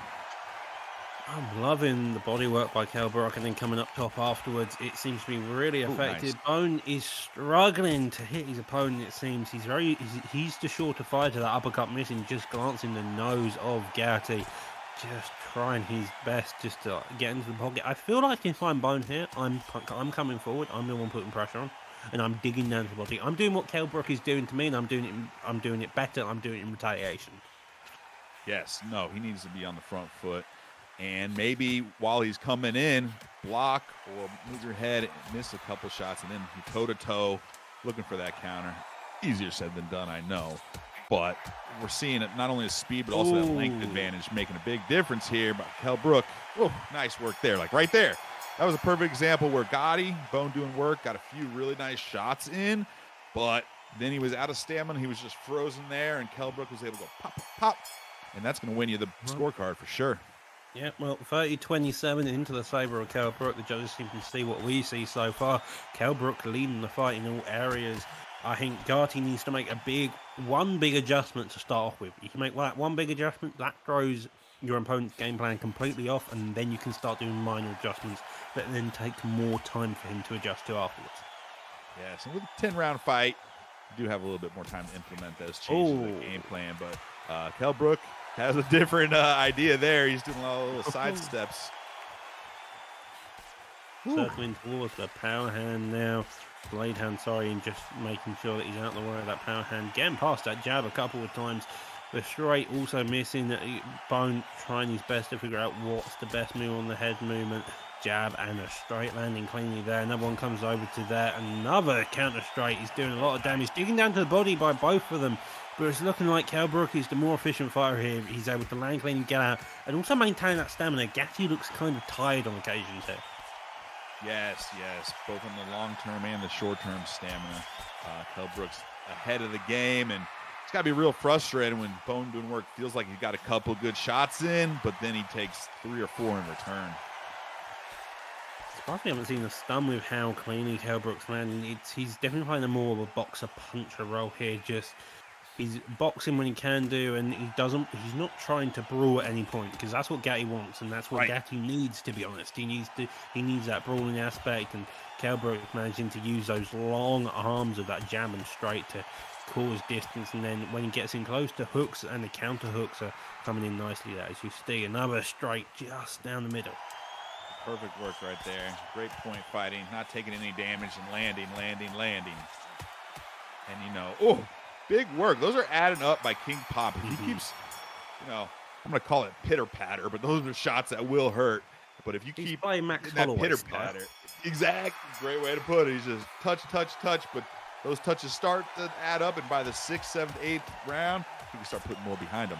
Yeah, you don't need a lot of power. All you need is just constant shots there. As long as your presence is felt, the pressure is on, and that's what he's doing so far against Bone, and that's causing Bone to also get tired, because he's wanting to land these shots, wanting to fire back, but he can't because Kell Brook isn't there, and by making sure that his pressure's always felt, he's able to keep this overall momentum going in his favor. I like what Gotti was doing just a couple combos ago. He's getting away from a little here. Easier said than done, but getting toe-to-toe and then letting Kell Brook fire off and then trying to counter that might be his best option. But Kell Brook, man, King Pop's doing a great job keeping that distance, but then stepping forward for some damage at the same time, staying unpredictable. I think it may be an idea for Gatti if he wants to, because he's having such issue landing at big combinations. It may be an idea for him to come in, go towards that body, land one or two shots, and then pull out, and just rinse and repeat. Try and make that adjustment instead. See how Kell Brook reacts, because that's going to force Kell Brook to do something about it. And if he starts to adjust to a different style, that may put him off kilter to be doing what he's currently doing. And that's your idea, because you want to be putting your opponent off this kilter to then try to find another avenue of approach for both of you. Great defense there by King Pop. I mean, his block was all the way down, but that's because he blocked 4 or 5 in a row, and he's not taking much damage at all. His stamina is super high. Looking pretty dominant for King Pop right here. Yeah, staying out the way of all the punches when he can, using that footwork and the jab straight. When Gatti is engaging, the stamina's getting kind of sapped because he's getting hit stun during the shot, so they're not even landing with full power here. Yeah. Gotti definitely took the worst end of that, but he's apparently doing some damage. 64 health with Kell Brooks, so we've seen Gotti get a couple counters, and those seem to be doing long-term damage, not enough to stun or knock him down, though. That's what he would really need at this point, I think. Digging down to the body, another jab lands with a counter there. Bone is getting frustrated, man. Yeah, he's annoyed. He's set up. He's just wanting to knock the bleeding head off of Kell Brook, but Kell Brook's head is not there to be hit, and he's now going to have the body, but that straight coming down. Kell Brook has done what Max Holloway did to Kevin Cater a couple of years back.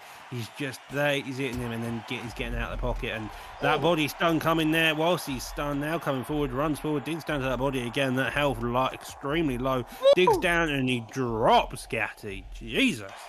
Ah, man, Bone doing work. He probably thought he was in good shape. He had survived long enough, but he was still in that, flash mode where he was very vulnerable. Took that knockdown, man.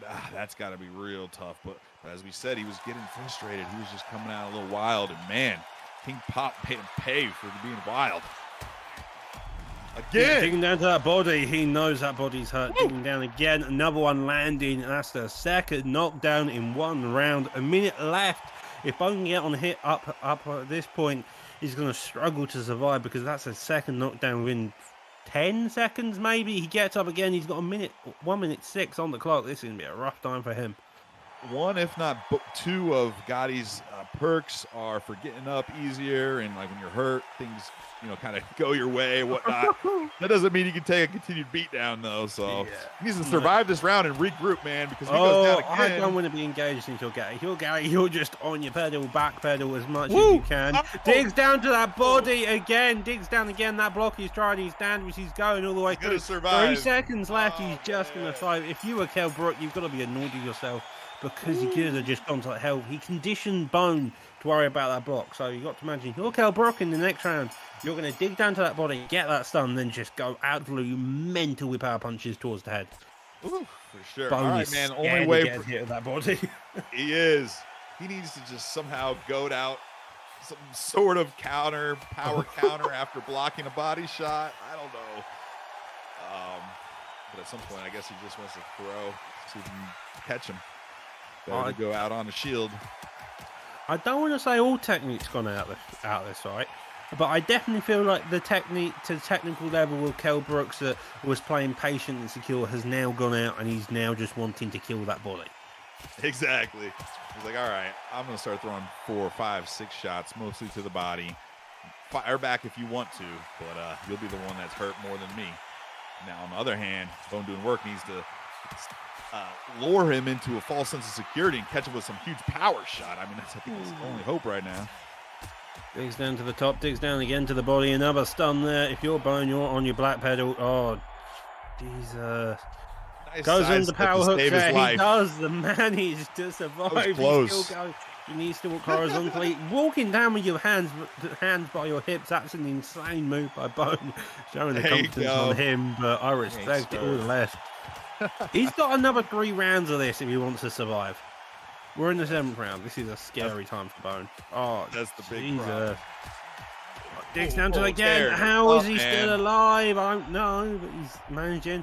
Power hook there lands cleanly, making Gatti think he was going down to the body. Power hook over the top towards the head. Will he beat the count? That is the question. Now we're on the 4 count, but Jesus. I won't be surprised if he gets up, but if I was the corner, I'd throw it. No, all right, he's not getting up. He's got internal bleeding, man. Too many shots to the stomach. Get up to the hospital. We love you, Gotti. You're a warrior, but wow, that was a masterclass by King Pop, man. He brought not only technical skills and a nice pace, not going too hard, too fast. But guess what? Towards the end, he started ramping it up, and at the end, as we were saying, Doctor, he's just bang, bang, bang. All start slugging with you now because you can't take this. And that's what we saw. 60-52, the round. The 60-52 on the judges' scorecards across the board. No disagreeal. 10-7 in the last, followed by a 10-8 with that knockdown there. Didn't get scored though because he couldn't get back up. Bone tried his best. Bone really tried his best, Yep. but it felt like that 10-7 round, he got frustrated, started winging shots, and Kell Brooks. That's what Kell Brooks was wanting. He was waiting for his opponent to get frustrated and just cause absolute havoc there. Congratulations to King Brooks for being able to pull that type of fight off. Impressive. I mean, and looking at that record, I can tell it's legit because he just fought super skilled, super, like I said, able to show that technical and the defense side of things early on, but also had that killer instinct at the end.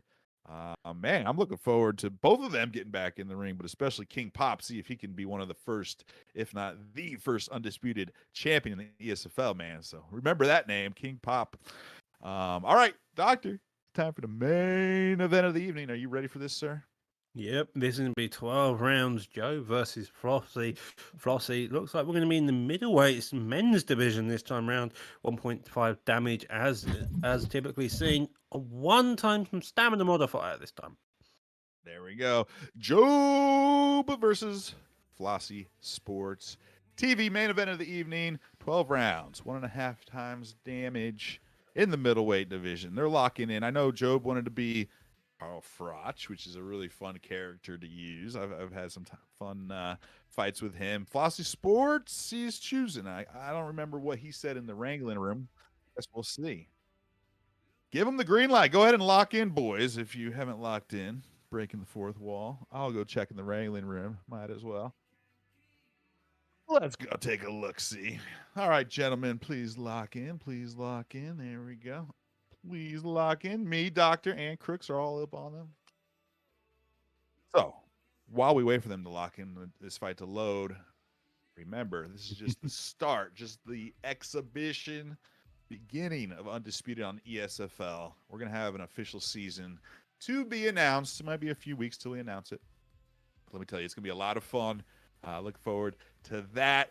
We also, of course, have WWE Wrestling and UFC 4. You can go back, watch our teams event from this past fall, or go check out our grand finale. Maybe even the Vegas live event we had last June. When is UFC 5 coming out? I don't know, but I hope so. We will soon. absolutely support that too. But for now, we're really enjoying this undisputed action. And it looks like we're having a slight delay. Said he needs a minute. Nope, they're locking in. Good. Hey, We're good. We're good. I like it. let's go. Just to finish my plug, if you're out there, you like this fight. Oh, wow. Now they're stuck on the 3 seconds. So I got my time for my plug. Doctor, let's make sure that everyone out there follows us on social media, ESFL Gaming. Make sure join our Discord. Make sure you're on Twitch and YouTube. All around. Great stuff. And you know what? I'm going to give you an opportunity to plug Primetime, Doctor, because that's one of the, it actually is the top affiliate league, our best of friends for the ESFL. Tell people a little bit about Primetime, what you guys are doing over there this spring. Well, if you want to make yourself known in this community, get yourself into the top of the ESFL, Primetime is the place to be. Both Xbox and PlayStation divisions. Come make a name for yourself. Get up into the top. Takes a couple of wins. We also do unaired, so if you can't fight live, you can do that, build a name, and then got onto our Saturday cards, 3:30 Eastern at Primetime MMA on Twitch. Yes, sir. There you go. I'm telling you, Primetime and ESFL combined, hell of a team, and Undisputed's only going to blow up from here. When UFC 5 gets in, it's going to blow up too. Do you want to be in on the ground floor for both of those? Start getting those reps in. If you've never joined a league before, it's a ton of fun. If you're a league veteran, maybe it's time to get back into there, get warmed up for the competition we're going to see later this year and beyond. So yeah, Primetime all day. We love it here. All right. What do we got here? They're trying to load back up. Job has sent the invite or sent the lobby code, I believe, and we'll get that all squared away. We got one of them in the lobby. Flossie's joining up. Yeah, Yep. They had a couple issues, and then when they finally got together, they had the countdown error. But I think hopefully third time's the charm here. Knock on wood, we had not had any lag today. Okay. No, so we haven't. Had a couple We've issues, had but one disconnect. We've had a couple of lobby glitches, but It is early access. You've got to take that in mind. It's early access. Exactly. The game is issued with desync. We haven't seen that too much tonight. We haven't seen any ghost punches particularly either. So far, so good is the hope. Hopefully, if they can get lobbied up quickly, we can get straight into this 12 round main event in the middleweight division. It should be a fun one. Absolutely, absolutely. Well, let me go ahead and say I'm going to be streaming after this event. So ESFL will be raiding my channel, Boiler Room, the Boiler Room. Come get some spars, come get some fights. We'll be hanging out for a few hours after this main event. I look forward to it. Doctor, to be honest, as I said earlier, I haven't even fought in ranked one time yet because I knew it was going to be a cesspit. I knew there was going to be glitches, right? I honestly don't actually play quick fight. I just load up ranked. I don't care. I'm just loading up I, ranked, having fun. I only fight my followers. I've only sparred my followers. I've fought some online fights too, but ranked, I don't know. Trust me, I will. I'm not that bad. There are players who play as about as questionable as they do on ranked OWC on UFC.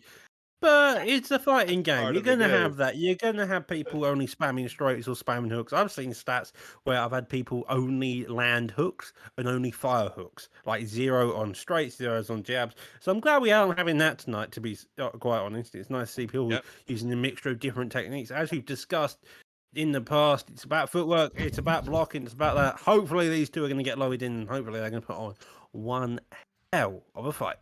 Yes, we got him. Here we go, Carl Froch, and I believe we got a Sugar Ray Leonard for Flossie Sports TV.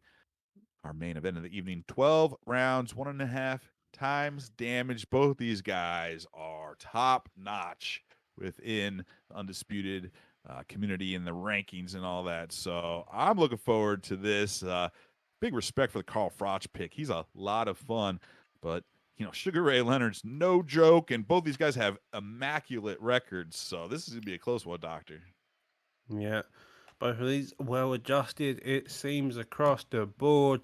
Sugar Ray Leonard, not as OP as Robinson, you got to admit. Carl Froch, I'm not too well-adjusted with him personally, Border, so maybe you can put a bit of insight into him, but both these well-adjusted boxes overall.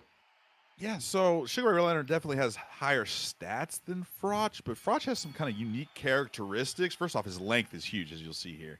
He's got way more length than Sugar Ray Leonard. He also just has pretty well-rounded, and his left hand is just vicious, both with the length and the hooks as well. So, on paper, Sugar Ray Leonard's I just noticed that was quick. Hand is big, man. Big shot. He didn't take too much follow-up damage, but that was enough to stun him and put him on his back foot, and that's got to be a big confidence booster. Damage when you're only less than a minute into the fight. You know it. Well, you get the stun. You've established your presence within the fight. You've established that you have more bigger confidence, and you're going to make Sugar Ray Leonard a bit more intimidating and want to engage. As you mentioned about this height, as someone who's only now just seen Carl Froch, my God, he is absolutely massive. He is, for sure. He definitely is, and he's got that length, but he's got the power too. Now, he will not want to stand in the pocket and just swang and bang with Sugar Ray Leonard. He can still a little slow on the inside, but he's got the power to have a slugfest. But if he can work that left hand counter from outside like he's been doing and really started to fight with, that's gonna be a winner for him, man. So, to call back from our co-main event with Kell Brooks, it seems like Carl Froch is doing a similar type of style. He's looking to pitter-patter on the outside, land big shots when he gets the opportunity, but for the most part, it seems to be just those pullback shots like so, digging down to that body now. Sugar Ray on the back foot, trying to survive, just take as little damage as he can, but Froch is landing cleanly for each and every time, it seems. He really is, and they're like perfect precision and placement and timing. It's not even that big of a volume of them, but each one is just devastating. Just catches them in the perfect spot, perfect time. He's got that length. He's got the reach down as well, because you can see every time he's throwing a shot, it's just at the end of that punch. So when it clips, Sugar Ray has no option but to take it. 100% health on there. We saw Sugar Ray Leonard, as you noted, towards the end of that fight, had struggled to land anything cleanly as well. And so I think if I'm Sugar Ray, I want to come inside. That's what you got to do. I think you've got to come inside. You've got to play the inside game, and you've got to make sure you start establishing your presence of being able to deal damage. Because if Froch don't feel like he's going to have any real aggression thrown at him, he's going to start playing this range game more and more. Exactly.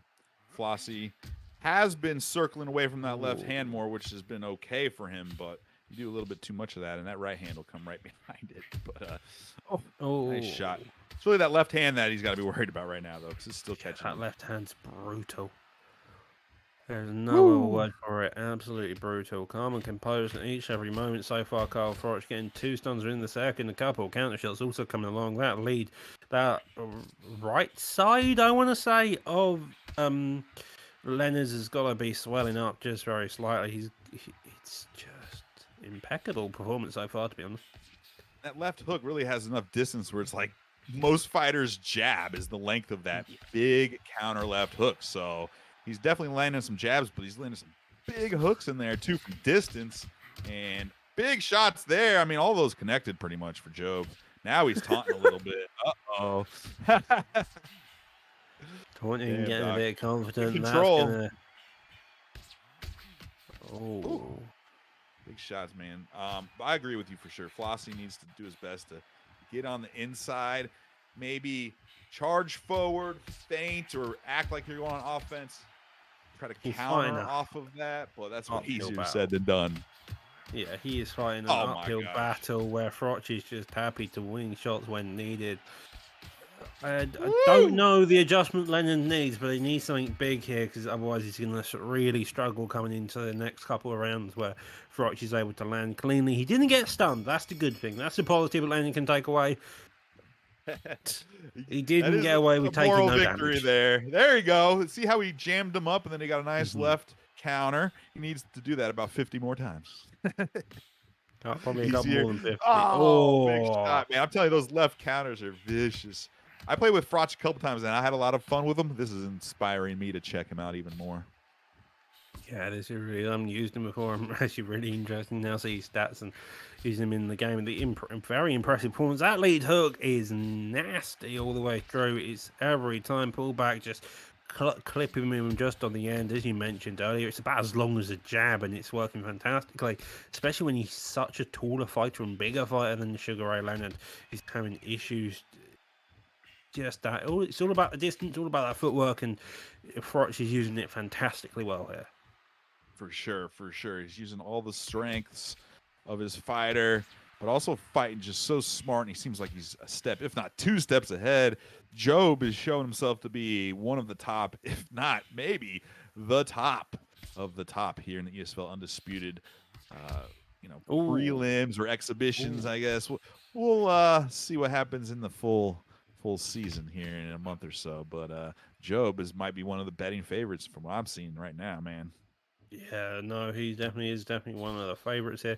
Ducking under a couple of knives. That was a lovely counter with that lead hook, just a little bit too short. It's kind of surprising for saying it's Froch, but probably a blessing in disguise for Leonard, trying to now engage himself. But again, he wants to get on this outside, and I just don't think that's a clever idea by Leonard when he can just do something like that by Froch. Beautiful work, man. Anyone out there, if you got friends or someone who said this game looks like it sucks, why don't you show them this fight, and then you'll sort of see what this game's really capable of in the hands of someone that's legit like Job, like literally just sweet science, baby, looking real nice. He's not playing a back foot game. He's standing his ground, understanding the distance of what he needs to throw, and then throwing it and landing cleanly each and every time. Sugar Ray is just slightly out of that distance, and it's making life extremely difficult for him. Dugging under that hook there, but being met with a jab there. The hands down low. He's confident in himself. It just allows him a bit more agility to come in and out of the pocket when needed. He knows he doesn't need to block all the time, and he can just step in with a jab like so. Got to be so frustrating for Flossie. Looks like he's trying to be a little smarter about it, but he's just getting picked apart. And then if he starts to open up, he's going to take big damage. Still has 8 rounds to work with, though. So if he could somehow regain his strength, maybe get a lucky knockdown, it's not totally over, but he's got to do something, man. He's got an adjustment needs to be made. I think that's the adjustment we saw Oof. very early on that he kind of gave up on, was coming into that pocket and then engaging that way. I don't think you want to be playing Sugar Ray how maybe you typically play Sugar Ray, in which you use him on the outside. You wait for your opponent to come to you and then you start throwing shots off. In this time around, you want to be playing like an inside fighter. You want to be on the inside, land those hooks, making sure to block, trying to make sure that those hooks are landing behind your head instead of on your head. Yes, yes, I agree. But man, every time he kind of steps in, Job isn't scared to start chucking hooks either. So although he's fighting real smart, he's also ready to bang on the inside too. Ooh. It's a fun fight, man. Even though Job is pretty dominant here, it's just such a just a technical masterclass of the way he's creating angles. But Flossie Sports ain't over yet. He got a couple good counters in this round. Oh, that hook again. Digging into that body. He's happened. Digging down there. Only just saved by the bell. He had literally no health on that rear hook, and the bell saved him. So that's what I'm saying. Going down. I thought he was going down as well. That was looking at Frotch, he's got 87 health, so that's a heck of a lot of health. But he did take a little bit of damage. I thought he was like full health before that round, or damn near. So he was full health in the first round. Sugar Ray has landed a couple of good counter shots, but nothing to the same ability of Carl Frotch as you saw just at the end of that knockdown. It's around the 40% mark, I want to say, in that health. Yeah, I hope they add spectator mode or something so we can see it all. But I agree that I would say Flossie Sports is at that like 40, 45 health. He's been just countered quite a lot. Sugar Ray Leonard's tough as hell, but man, can only take so much of this beating, especially at 1.5 times damage. All right, man. Fifth round here. We've talked about how Flossie might be able to change things around. I think Job has to make a mistake at this point, though. Actually, it's up to him to lose the fight, maybe. I feel like Flossie's kind of in the point where he's so far down this avenue of what he's done, he doesn't want to really go off it, and that means it's more about seeing if he can find a mistake of Frotch, because every little adjustment Leonard's done, Frotch has come back and just done something to go, okay, no, this isn't an avenue you want to go down because it's going to be more painful. And so this current Mantaro coming in and out and just hoping you don't get clipped with that left hook will probably be the best idea he's got currently. He's a gatekeeper. He's like, you ain't getting past here. You want to keep trying to go up, around, over, under. You want to slang and bang on the inside, then you get that too. Oh my gosh. Yeah, he does not care. Yeah, no, Frotch has done so much damage, reaching up to that 7 and 8 and That's 9. It. No! Oh, how? That was like a 13-second count, I think. Yeah, but, that should have been a KO, but we'll allow it. Although it does seem a bit mean to Leonard. Getting another knockdown, Frotch doesn't care. Taunt now coming forward, knowing the power of him does. Lands a straight cleanly through that block, and another knockdown. Will Leonard be able to get up again? He was struggling the first time, up to a 3, a 4. The irony, Carl Frotch made his bones on the contender with Sugar Ray Leonard, but comes down, beats down the master. The apprentice is now the winner. Carl Frotch representing the UK quite well there. Big dub, and Job was almost a flawless fight. I mean, he took a couple counters here and there, but that's just because he wanted to finish it quicker. I think he could have stayed on his back foot the whole fight and won, a few rounds later without taking even one shot almost, it seemed. I mean, from the get-go, somehow they gave it to round 2. Interesting by the judges, but got to admit, fair dues.